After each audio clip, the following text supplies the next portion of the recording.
Okay, so the last couple of days. You guys ready? Okay. The last couple of days we've been talking about how to name things. And like I said, it's going to come pretty fast. Like we're going bang, bang, bang, and next week we're moving on. So make sure that you're working on this. High school's a different level than junior high. You're probably figuring this out already. I have high expectations. I'm going to give you guys a lot of flexibilities and freedoms, like the ability to leave class early, we take a break. But with that comes, I'm going to treat you like grown-ups. You need to make sure you're ready for this, okay? So yesterday we talked about naming things. Today we're moving on. More stuff to name. I need you guys to make sure that you're good, though, with the stuff we did yesterday. Okay? So quick review of yesterday before I talk about today. Yesterday I introduced the idea of this, like, tree, I guess.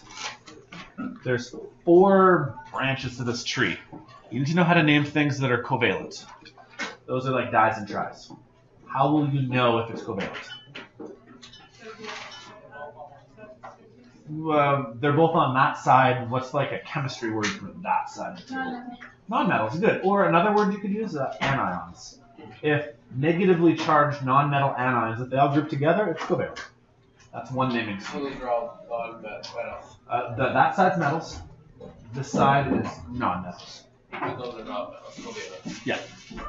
Okay. So covalent bonds are non-metals. Covalent bonds are non-metals. Okay. Don't mind if you're coming late. Quiet. Okay. Second thing we did, binary things. Okay. Those are metals and non-metals, and there's always 2 of them. Okay. There's not much special to binary things. It's just change the ending to IDE. I feel like, from what I've learned from you guys probably learned how to name these things a little bit in grade 9. Just depends on whether you remember it or not. Yesterday's new information, then, was a few twists. Things that are multivalent or polyatomic. Now, how will you tell whether something is multivalent? Well, there's a Roman numeral sitting there. That'll give it away. Or, when you're naming it, if you're on the periodic table and you happen to see something that has more than one little charge in the corner, you have to write down the Roman numeral for whichever charge you're using. So sometimes you may have to look it up and be like, is there more than one charge? Oh, no, there isn't. Don't need a Roman numeral. Or is there more than one charge? Oh, look, there's a 3 and a 4. Make sure you write that Roman numeral next to it. And the last thing was polyatomics. And polyatomics, you can tell them because there's more than 2 things there. There's an Na and an O and an H. There's 3 things there. That means that this OH little bit must be one of those guys that's in the little box at the top of your table.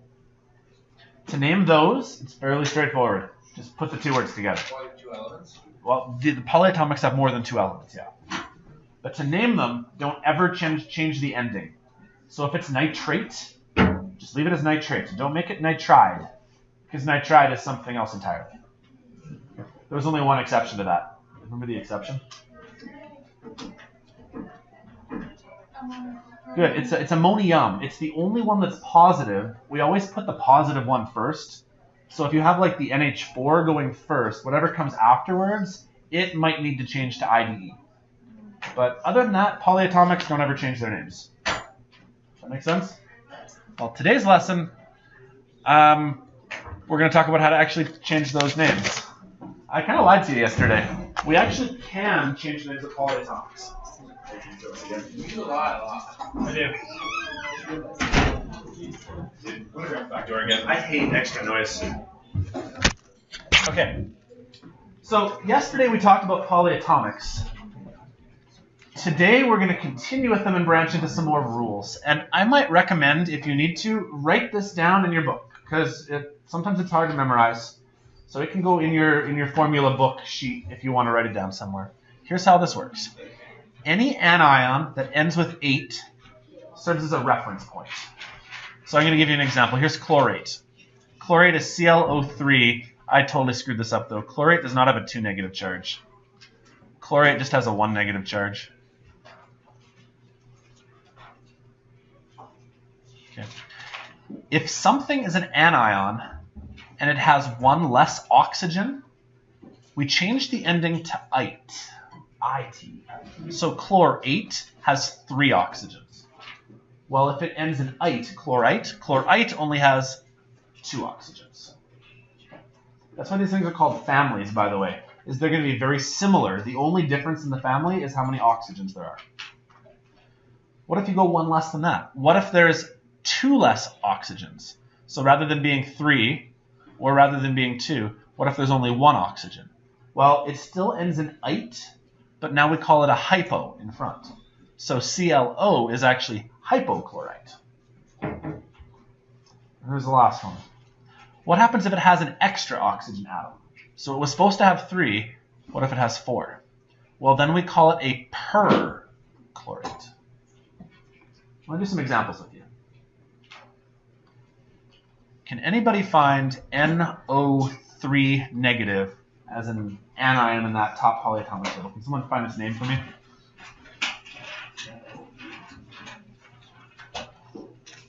NO3 negative. Good, it's called nitrate. By the way, I know how you guys have blurry periodic tables? We don't have any more of the big paper, so I can't print you a new one. I'm sorry. So you may just need to write in the blurriness a little bit better. You can look in You could too, yeah. Sorry, it's just we don't have any more of the big paper. I don't know why. So you'll have to deal with them for a little bit. Let's say that I give you NO2 negative. Do you guys see how it's very similar? The only difference is there's 1 less oxygen. So we call this nitrite. And I think your table actually has nitrite listed right below it, I think. Does it? Cool. Now, here's one that's not in your table. I need you guys to know what NO negative would be called. Nope. The rule from the previous page was if you drop it down 2 more, you could write it in there if you want. You call it a hyponitrite. Now, this one's not in your book, but I'm showing you some rules so that you could know how to name it, because it could come up. It will come up, actually. So NO negative is actually a polyatomic. It's just it's not one that you have listed. So we'd call it a hyponitrite. And then there's one more you could be expected to know, and it would be NO4 negative. Anybody know how we'd name that based on the previous slide? Perfect. It's pernitrate. So the way it works in order is the highest oxygen one, the one that has the most oxygens, has the word per at the front of it. The next one down just doesn't have the word per in front of it. The next one down from there changes the ate to ite. And one further down from that stays as ite, but you throw the word hypo in front. The reason I need to show you this is that not all of these are actually written in your chemistry booklet. So I want to practice them here. all those or just those? Well, the skill extrapolates to almost any of these things here. So let me try an example with you. We'll just do some more. Let's try to name. Just need to know the charge here. Let's see that we can name this thing. BO2, 3 negative. So here's my first question. Can you find BO2, 3 negative in your book up there? And actually, you can't find BO3. Oh, sorry, you can't find BO2. BO3. But you can find BO3. Does that make sense? So although BO2, so let's just write this like this. What is BO2? And then you might say, well, it's not on the table. But BO3 is, and we call that guy a borate. So if BO3 is borate, what's BO2? Borate. Okay, borite. There you go. So this guy is known as borite. Does that make sense so far? Perfect. BO with, we wouldn't probably write the 1, but yeah, if it was BO1, we'd call it a hypoborite. Let's try another one. We'll do some more examples. What is H2SO, oh, sorry, that's not right. I'm getting ahead of myself. What is SO5 2 negative called? So, first question, is SO5 2 negative listed there somewhere? Okay, so not there. But is something in its family, something that's close to SO5 listed? Cool. So it looks like there's an SO4 and an SO3, right? Yeah. So let's write this out. SO4 2 negative is 8. And SO3 2 negative was 8. So what is SO5? Right. Per sulfite. Sulfate. So how do we know what per and height and other Okay, numbers so 8 is kind of your reference point. If there's more, it's per. If there's less, it's ite. And if there's 2 less, it's hypo. That's the naming scheme. So what is 8? Okay, one more time here. So whatever 8 is, that's kind of like the middle. If it has less than 8, like less oxygens, then 8, it's ite. So that's why 4 is 8 and 3 is ite. That makes sense? What if it was, say, SO2, 2 negative? 8 is height. So 8 is here. Ite is one lower. Hypo. Yeah, this would be a hypo. And then this would be like sulfite. This would be just regular sulfite. This would be sulfate. Why don't they use like Deca and stuff for that? Well, Deca needs 10. 10, but I mean, why would they just use the normal ones? You mean like 2s, 3s, and 4s? Yeah. Because I think those are already being used guess. to refer to molecular compounds, so we can't use them again. I guess. Does that make sense? So Per 8 is the most you have. 8 is next. Ite is next. And then hypoite is last. Now here's the thing though. The number of oxygens is not set in stone. Here, the per was with 5. The 8 was with 4. The ite was with 3. And the hypo was with 2. But in a different example, let's just do one more here. Let's do SiO2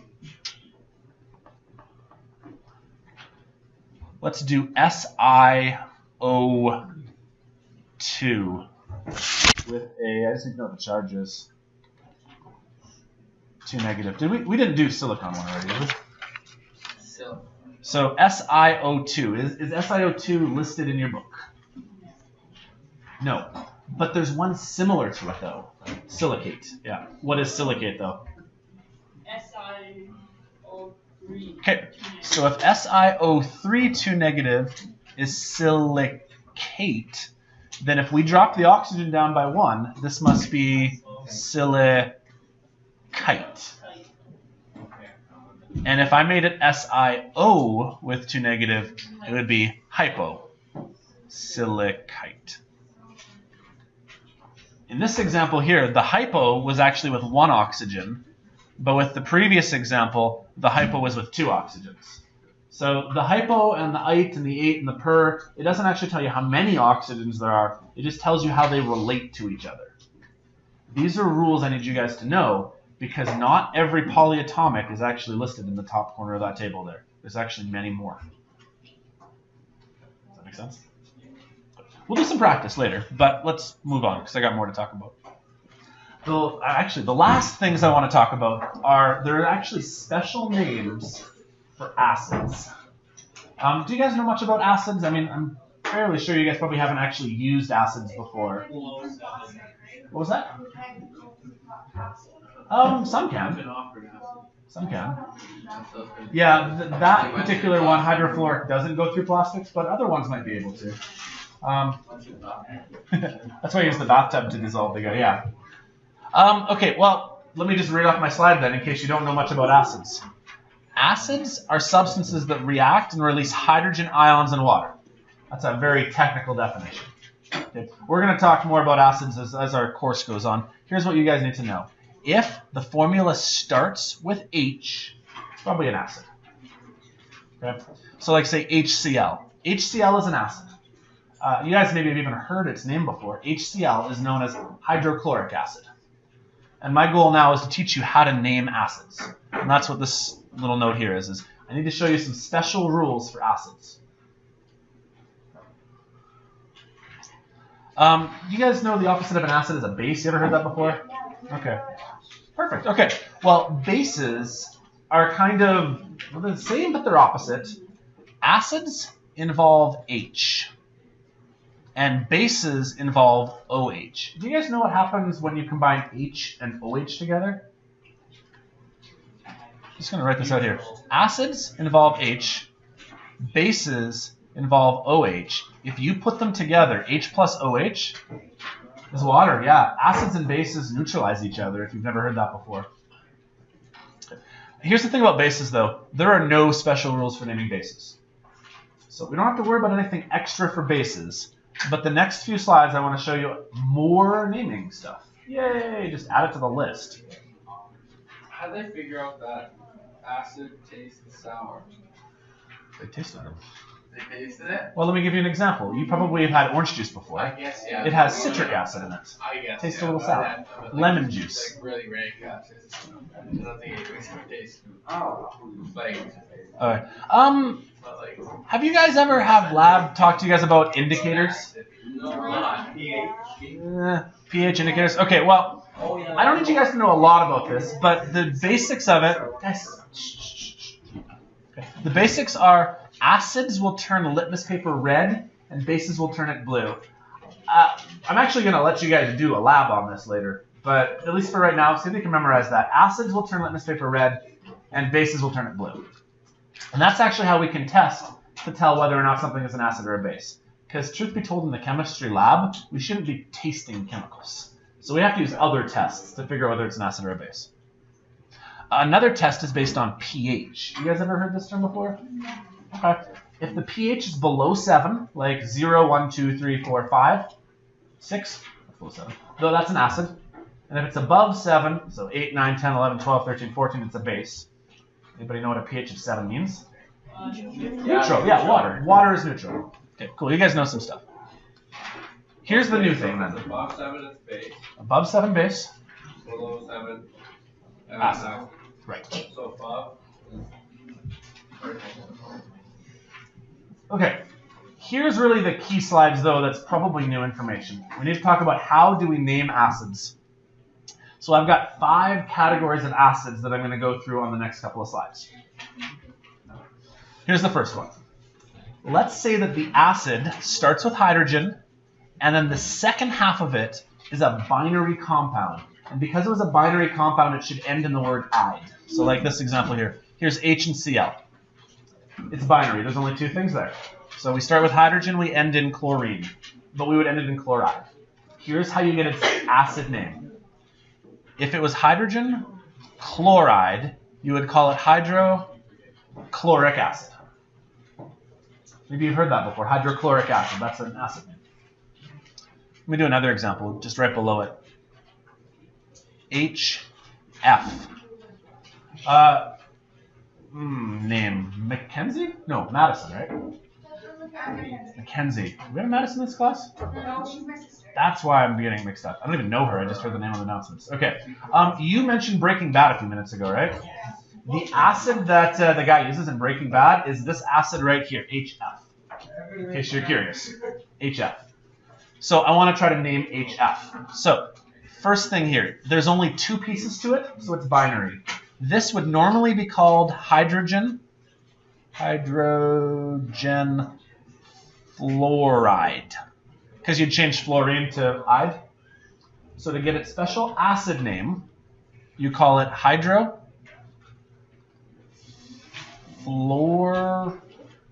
How do you do the O there again? FLU. I think I missed an O there. Fluoric acid. Does that make sense? If it ends in ide, make it a hydro something acid. So hydrogen bromide becomes hydrobromic acid. Hydrogen chloride becomes hydrochloric acid. Okay. That's the first type of acid naming scheme I need you to know. Next one. Let's say that it's not binary. Let's say that it's not 2 pieces. Let's say it's a 3-piece one, like all these polyatomics I've just been talking to you about. Like say this one here, HNO3. We would call this a hydrogen with a nitrate. Okay. The way we name this is we call it nitric acid. We don't have the word hydro on the front. We just call it nitric acid. So not hydronitric acid, just nitric acid. So it ends in ic acid. I have a way of just a silly little thing for remembering this, but it's that when you eat, I ate something icky. I don't know. Maybe that helps you remember things. Kind of like how cats have paws. Things that end in ate are icky. Okay. Well, the same rule then applies. What happens if it's a perchlorate? So what if it still ends in ate, but what if there had to be a per in front of it? Well, then you call it per something ic acid. So the ate still becomes ic, but if there was a per in this word right here, there's a per in that word there too. Let's do another example below this one here. Let's say that I gave you H2SO5. I actually accidentally tried doing this one earlier. So how would you name this without it being an acid first? Well, I would call it hydrogen, because that's the first half. And then I'd have to look up what an SO5 is. Well, SO5 is not actually one of the ones in your book. But SO4 is. What's SO4? Good. SO4 is sulfate. So that means SO5 would be a per sulfate. This is not its acid name, but I can use it to convert to my acid name. So if it ever has a per and an ate, we would then call this per sulfuric acid. There's a per right here. Keep the per. It ends in ate. Ate things are icky. That makes sense? Two more. What if it's one of the ite ones? Like, for example, what if it's hydrogen chlorite? Well, that has a different ending to the name. So I have a mnemonic for remembering this one. Hopefully this will stick with you. If it's an ite, it turns into an us. And here's how I remember this. When you get into a fight, and you get punched in the gut, you might say, ugh. So one more time. It's a silly way to remember this. Things that end in ite for acid names go to us. So when you get into a fight and you get punched, you might say, ugh. I don't know. If it helps you remember, that works. Okay, let me do another example here then. Let's do HNO2. You guys still with me? H is hydrogen. Is NO2 in your book? Actually, I think it is. That one actually is listed. NO2 is called nitrite. Yeah. So, therefore, to name this, since it ends in ite, we call it nitrous acid. It's not the same as the nitrous that you'd use like if you had a race car, but it's the same word though. Nitrous acid. So, the acid name for this guy right here is nitrous acid. One last one then. What if it was a hypo? Well, hypos still end in ites, so you would just call it a hypo something us acid. I guess that's kind of it. It's just more rules to know for naming stuff. Now what you guys need is some practice. So I think I have a few examples on the last slide here, but we don't actually have to do anything. I just wanted to show you them. So let's just talk through them, and then I'm going to give you some practice time. Here is HNO3. How would you name HNO3? Well, you start at the front. H stands for hydrogen. NO3 stands for nitrate.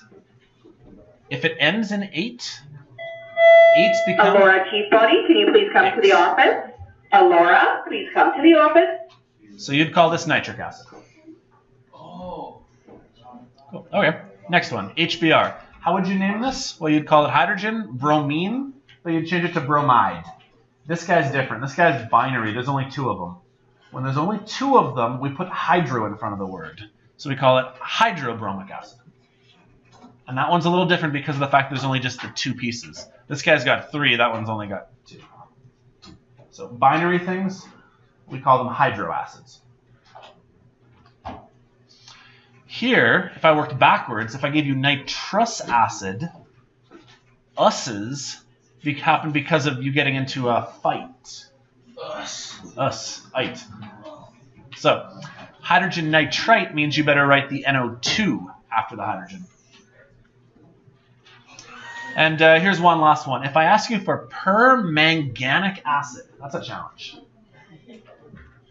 See how this thing ends in an ick, but it also has a per in front? It means we need to look for a thing. Eights come from, or icks come from eights. So we better look for a permanganate. And if you guys can find that in your book, permanganate is MnO4-. So then just throw a hydrogen in front of it. That is how we get permanganic acid. So like, we'll never have to make those, they'll always just be there on the sheet of paper. Well, I will do two things. I'll either give you the name and ask you to turn it into the formula, or I'll give you the formula and ask you to turn it into the name. So you better be able to do both. Oh. Great. That's all I got. You guys need some practice. So here's my recommendation. Guys, give me 2 more minutes. I'm almost done, okay? But I need your attention spans. You need your attention spans. Okay. Here's a running list of things to work on. The most recent stuff, then, if you want some textbook questions, is the page 53, 55, 70, and 71. But if you want to go back and work on previous stuff, basically each little section is a day. Does that make sense? Find something now and do some practice. Okay? One suggestion I'd give, I always record these videos. If this didn't make sense, watch it again tonight. The videos don't take that long. Like,